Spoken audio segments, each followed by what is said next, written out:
Hello everyone, ఈరోజైతే నేను mutton liver fry చేస్తానండి. చాలా ఈజీగా చేసుకోవచ్చు, టేస్ట్ కూడా అంతే బాగుంటుందన్నమాట. ముందుగా లివర్ని శుభ్రంగా కడిగేసుకొని కుక్కర్లో వేసుకొని కొంచెం మాత్రం వాటర్ వేసుకొని ఉడకపెట్టేసుకొని అందులో ఉన్న వాటర్ అంతా ఇంకిపోయే వరకు చేసుకొని పక్కన పెట్టేసుకోవాలి.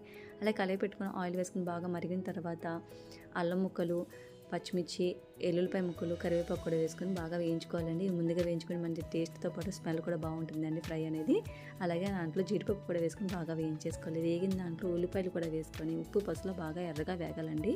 ఇలా వేగిపోయిన ఉల్లిపాయల్లో కారం, ధనియాల పొడి కూడా వేసుకొని పచ్చివాసన పోయేంత వరకు మనం ఈ మసాలా మొత్తం వేయించుకోవాలి. వేగిపోయిన దాంట్లో ఉడకపెట్టిన లివర్ ముక్కలన్నీ కూడా వేసుకొని మసాలా మొత్తం దీన్ని పట్టేంత వరకు వేయించుకోవాలండి. చిన్న మంట మీద చేసుకుంటే ఇంకా బాగుంటుంది. ఇలా వేగిపోయిన దాంట్లో చికెన్ మసాలా అయినా పర్వాలేదు, మటన్ అయినా పర్వాలేదు, మసాలా అనేది ఏదో ఒకటి వేసుకొని బాగా కలుపుకోవాలండి. మసాలా మొత్తం పట్టేంత వరకు. చివరిగా కొత్తిమీర, గరం మసాలా కూడా వేసుకొని ఇంకొక 2 నిమిషాలు వేయించుకుంటే అయిపోతుంది. చాలా బాగుంది కదండి. మీకు నచ్చితే సబ్స్క్రైబ్ చేయడం మాత్రం మర్చిపోకండి.